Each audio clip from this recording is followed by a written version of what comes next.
Esquece tudo o que julgavas saber sobre o mercado de transferências, porque agora o futebol europeu transforma-se num tabuleiro de xadrez onde as peças são multimilionários, fundos soberanos e um presidente convencido de que merecia um prêmio da paz por causa de um torneio de futebol. Comecemos pelo nome que tem dominado o futebol espanhol nas últimas 2 semanas: Rodri. O capitão da campeã mundial, Espanha, que ergueu o troféu há poucas semanas, está agora no centro de um braço de ferro entre os 2 maiores clubes do planeta. Já no final de julho, o Real Madrid acreditava ter um entendimento com Rodri. Fontes próximas disseram que o Madrid, cito, trabalhava com base na ideia de que ele se juntaria ao clube este verão. O Manchester City, porém, nunca mexeu no preço pedido, entre 65 e 75 milhões de euros, enquanto a primeira proposta do Madrid ficava mais perto dos 58 milhões de dólares. Essa diferença congelou a negociação, e foi exatamente aí que o Barcelona viu uma oportunidade. Segundo informações deste mês, em Espanha e Inglaterra, o Barcelona avançou com uma proposta de cerca de 45 milhões de euros mais bônus para roubar um negócio que o Real Madrid vinha a construir discretamente há semanas. A resposta do City foi seca, quer perto de 80 milhões de euros antes sequer de ponderar deixar sair o capitão, e a meio de agosto ainda não houve conversações entre clubes que o City considere sérias. O próprio Rodri, segundo vários meios espanhóis, terá dito ao seu círculo que o Real Madrid é o único destino que aceita e que não quer ver o seu nome associado ao Paris Saint-Germain ou ao Barcelona. Ninguém sabe se essa posição durará nas últimas semanas do mercado. Mas uma coisa é clara: os 2 gigantes do futebol espanhol disputam um único médio, e o preço, por si só, mostra o poder que as superestrelas modernas exercem sobre os clubes que supostamente as controlam.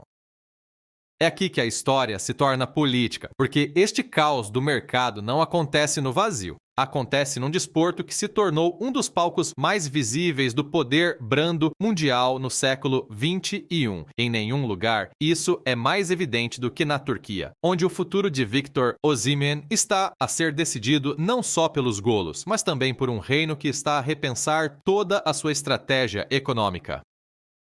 Osimhen, o avançado nigeriano que deixou o Napoli pelo Galatasaray, volta a ser cortejado pelo Al Hilal, da Arábia Saudita. Informações da Turquia esta semana dizem que o Al Hilal retomou o contato com o Galatasaray e que o campeão turco estará disposto a deixá-lo sair por cerca de 65 milhões de euros, algo como 75 milhões e meio de dólares. O plano alegadamente discutido dentro do Al Hilal parece quase cinematográfico: tirar Karim Benzema para abrir espaço e trazer Osimhen. Falta saber se Osimhen quer dar esse salto para a Saudi Pro League, e enquanto ele não aceitar, nada avançará. Mas há uma reviravolta de que quase ninguém fala ao acompanhar esta saga. Toda a estratégia de investimento desportivo da Arábia Saudita parece estar a abrandar discretamente. Segundo notícias financeiras recentes, o Public Investment Fund, o fundo soberano que despejou milhares de milhões no golfe, no boxe e na Saudi Pro League nos últimos anos, publicou esta primavera um novo plano estratégico com 6 setores prioritários para os próximos anos, e o desporto não é um deles. O anterior plano de 5 anos incluía desporto e entretenimento entre 13 setores estratégicos. Agora, o investimento interno deverá aproximar-se de 80% do capital disponível, contra cerca de 70% anteriormente, enquanto a exposição internacional será reduzida em aproximadamente 1/3. O financiamento da LIV Golf, o projeto de golfe do fundo avaliado em 5.300 milhões de dólares, deverá terminar depois da época deste ano. Há até notícias de que o Primeiro F já vendeu a sua participação no próprio Al Hilal por cerca de 373 milhões de dólares. O príncipe herdeiro Mohammed bin Salman foi muito direto sobre a lógica de toda esta despesa em 2023, quando terá dito que, se aquilo a que os críticos chamam sports washing pudesse aumentar a produção econômica do reino em apenas 1%, continuariam a fazê-lo. A frase soa hoje estranha, agora que a própria estratégia parece recuar, aparentemente sob pressão orçamental ligada ao conflito regional e à queda das receitas petrolíferas. Portanto, quando ouves que o Al Hilal quer gastar 65 milhões de euros num avançado nigeriano, não acompanhas apenas uma transferência. Estás a ver, talvez, o fim de uma das campanhas nacionais de imagem mais caras da história moderna do desporto, possivelmente a chegar ao seu limite natural.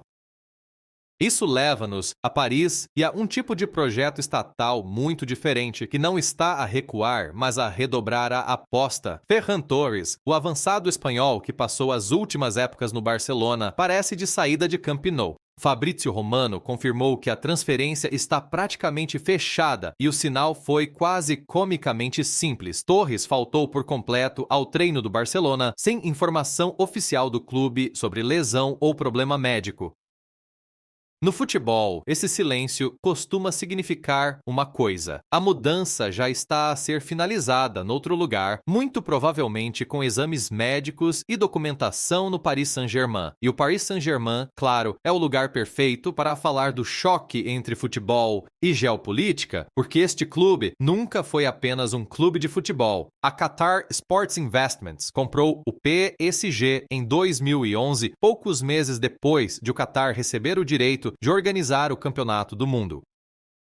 Os críticos chamaram-lhe sports washing, outros chamam-lhe poder brando ou influência geopolítica. Mas a trajetória financeira conta a sua própria história, de cerca de 70 milhões de euros, para comprar o clube a uma avaliação superior a 4.250 milhões de euros há apenas alguns anos, quando um grupo de investimento norte-americano adquiriu uma pequena participação.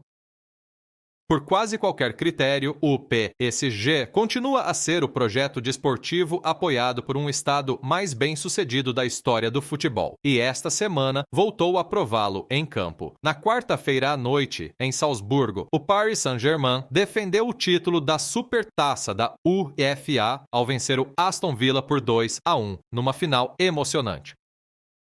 Kvisha Kvaratskhelia abriu o marcador aos 20 minutos com um lance individual absurdo, antes de Brian Maggio, de 17 anos, empatar para o Villa mesmo antes do intervalo, tornando-se o jogador mais jovem de sempre a marcar numa final da Supertaça. Désiré Doué resolveu o jogo aos 61 minutos, e depois de uma revisão do VAR por um fora de jogo muito apertado, o golo foi validado. Com essa vitória, o PSG tornou-se apenas o terceiro clube da história da competição, ao lado do AC Milan e do Real Madrid, a conquistar 2 supertaças consecutivas. O Aston Villa, por sua vez, está a construir algo sério com a atual estrutura, e as informações indicam que já procura reforços defensivos no mercado para continuar a crescer na próxima época. Voltemos à Espanha, porque o caos do Real Madrid não se limita às negociações no meio-campo. Kylian Mbappé está de volta. Depois de cerca de 3 semanas de pausa após o 4º lugar da França no Campeonato do Mundo, Mbappé regressou aos treinos em Valdebebas no início deste mês, ao lado dos reforços Ibrahima Konaté e Marc Cucurella. Os 3 fizeram os exames médicos antes de se juntarem ao grupo do novo treinador José Mourinho, que regressa ao Real Madrid 13 anos depois da sua última passagem. Segundo informações vindas de França, o plano é ter Mbappé em ritmo competitivo cerca de uma semana antes da estreia do Madrid no campeonato, fora de casa frente ao Espanhol a 22 de agosto. Mas o regresso de Mbappé parece ter criado um problema desconfortável para Mourinho. Um ataque simplesmente demasiado cheio de opções. Entre Mbappé, Vinícius Júnior, Rodrigo, Endrick e os restantes avançados do Madrid, não há lugares suficientes em campo para todos. Meios espanhóis e portugueses noticiaram este mês que Mourinho já vê Rodrigo como a saída mais provável desse congestionamento devido aos problemas de lesão recorrentes do brasileiro e ao facto de o Madrid parecer decidido para já a manter Endrick no plantel. Segundo relatos do último ano, o círculo de Rodrigo tem oscilado entre querer lutar pelo lugar e estar aberto a uma saída com avaliações entre 90 e 100 milhões de euros e interesse atribuído em diferentes momentos ao Paris Saint-Germain, Liverpool, Tottenham e Bayern Munique. Nada está fechado, mas o padrão é conhecido. Quando um clube gasta tanto no topo do mercado, alguém acaba sempre apertado para fora, e neste momento esse alguém parece ser Rodrigo. Falemos de uma história que quase nada tem a ver com tática e tudo tem a ver com dinheiro, confiança e uma separação muito pública. Memphis Depay, melhor marcador de sempre da seleção dos Países Baixos, está sem contrato no Corinthians e está furioso. Segundo a BBC Sport, Depay acusou o clube brasileiro daquilo a que chamou comportamento inaceitável e afirma que o clube quebrou um acordo anterior para prolongar o seu contrato. Depay chegou ao Corinthians com um vínculo de 2 anos em 2024 e, segundo a sua versão, já existia um entendimento verbal para prolongar a permanência. Depois, de repente, o clube recuou alegando problemas financeiros. O Corinthians ocupa atualmente o 7º lugar do principal campeonato brasileiro e, segundo a própria direção, a decisão de não renovar com Depay resumiu-se a dinheiro que o clube simplesmente não tem. Depay indicou nas redes sociais que pretende levar o caso à FIFA, procurando compensação pelo que considera uma promessa quebrada. Resta saber se isso se transformará numa queixa formal, mas a raiva é real. E aqui a história torna-se quase teatral. Craque Neto, personalidade da televisão brasileira, antigo jogador e assumido adepto fanático do Corinthians, foi à televisão atacar Depay, dizendo que pessoalmente nem sequer gosta do avançado enquanto pessoa, apesar de admitir que Depay é realmente excelente com a bola. A crítica de Neto era estrutural. Argumentou que o Corinthians se tornara demasiado dependente de uma única estrela estrangeira e que Depay nunca abraçou verdadeiramente a identidade do clube como fazem os adeptos de uma vida. Sob o drama, porém, há uma verdade muito menos glamourosa. O Corinthians, um dos clubes mais históricos e populares da América do Sul, enfrenta uma séria pressão financeira, do tipo que torna impossível competir pelos melhores talentos internacionais, mesmo quando o clube o deseja desesperadamente. A situação de Depay surge também num momento relevante para a posição global do futebol brasileiro, já que os clubes sul-americanos têm cada vez mais dificuldade em reter estrelas. Quando surgem interessados europeus ou do Médio Oriente, Depay deverá analisar opções noutros clubes brasileiros antes de um provável regresso à Europa, mas, por enquanto, o próximo destino é incerto. De volta à Inglaterra, o quebra-cabeças do plantel do Manchester City complica-se a cada dia. O extremo brasileiro Savinho terá feito uma excelente pré-época sob a nova estrutura do clube, mas, com um plantel tão profundo, continua pouco provável que tenha a titularidade garantida. O Tottenham terá retomado o interesse e, desta vez, segundo os relatos, é Savinho quem pediu para sair.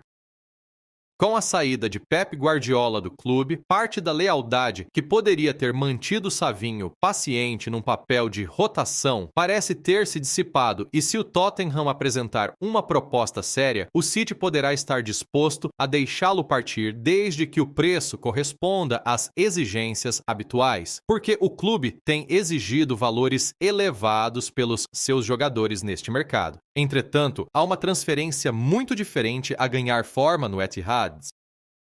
Enzo Fernandes, o argentino campeão do mundo que atualmente joga no Chelsea, tem sido associado a uma mudança para o Manchester City, sobretudo devido à relação com o novo treinador do City, Enzo Maresca, que orientou Fernandes no Chelsea antes de assumir o cargo em Manchester. As notícias indicam que Fernandes ficou descontente com o despedimento de Maresca do Chelsea e manifestou vontade de segui-lo. Se o City decidir chegar ao valor exigido pelo Chelsea, este poderá tornar-se um dos maiores negócios de toda a janela de transferências, motivado menos pela tática do que pela lealdade pessoal entre um jogador e o seu antigo treinador. Agora recua por um instante porque todas estas sagas, o impasse de Rodri, o namoro saudita com Osimhen, Ferran Torres, a sair discretamente do Barcelona, a guerra pública de Depay com o Corinthians, são sintomas de algo muito maior que acontece no futebol mundial. O desporto tornou-se inseparável do poder estatal, da riqueza soberana e, cada vez mais, da política do país que recebe o seu maior torneio. Repara no que acontece em torno do Campeonato do Mundo deste ano, organizado em conjunto pelos Estados Unidos, México e Canadá. O presidente da FIFA, Gianni Infantino, passou muito do último ano a cultivar uma relação invulgarmente próxima com o presidente Donald Trump. A certa altura, entregou-lhe um prêmio criado especialmente durante o sorteio do Mundial, algo descrito na imprensa como substituto do Prêmio Nobel da Paz, pelo qual Trump tinha feito campanha publicamente. Infantino apareceu em palco com um boné vermelho ao estilo MAGA durante a apresentação do chamado Conselho da Paz de Trump, um momento muito criticado, já que os próprios estatutos da FIFA exigem neutralidade política. Os grupos de defesa dos direitos humanos também foram duras. A Sport and Rights Alliance, uma coligação de organizações de direitos humanos, afirmou este verão que a FIFA não cumpriu a promessa de organizar, cito, o campeonato do mundo mais inclusivo da história, apontando diretamente para as políticas de vistos da administração Trump. Essas políticas de vistos tiveram consequências reais. O árbitro somali Omar Artan viu ser-lhe negada a entrada nos Estados Unidos, apesar de ter um visto válido, e teve de ser retirado das funções de arbitragem. Membros da delegação iraniana que iria viajar tiveram os pedidos de visto rejeitados sem rodeios. Adeptos de países como Senegal, Costa do Marfim, Marrocos e Haiti terão tido enorme dificuldade em obter vistos turísticos, mesmo com bilhetes válidos para os jogos. Segundo notícias do início do ano, 19 países tiveram toda a emissão de vistos suspensa pelo Departamento de Estado, enquanto dezenas de outros enfrentavam restrições parciais. Questionado sobre as consequências, Infantino insistiu que os responsáveis da FIFA não são, nas suas palavras, reis do mundo e que a organização não tem autoridade sobre as decisões de imigração de um país anfitrião. O presidente Trump, por seu lado, afirmou que a sua administração estava apenas a trabalhar para garantir que, cito, as pessoas certas fossem autorizadas a entrar no país para o torneio. É neste mesmo cenário que o Public Investment Fund da Arábia Saudita tem operado e do qual talvez esteja a recuar. Analistas descreveram a vaga de gastos desportivos do reino nos últimos anos como, cito, parte de uma agenda política complexa para expandir a imagem global do reino, afirmar a supremacia regional, sobretudo perante o rival Emirados Árabes Unidos, e criar uma bolha de distração patriótica para a população jovem. Discute-se se essa estratégia melhorou de facto a reputação global da Arábia Saudita, mas há pouca dúvida de que transformou o mercado dos atletas de elite, do golfe ao boxe e ao futebol, fazendo subir em toda a linha as avaliações de transferências e os salários. Avaliações que clubes como o Galatasaray tentam agora aproveitar com jogadores como Osimhen. Dito de forma simples, quando o Al Hilal oferece 65 milhões de euros por um avançado, quando o PSG, apoiado pelo Qatar, gasta à vontade para continuar a ganhar troféus europeus, ou quando um clube brasileiro como o Corinthians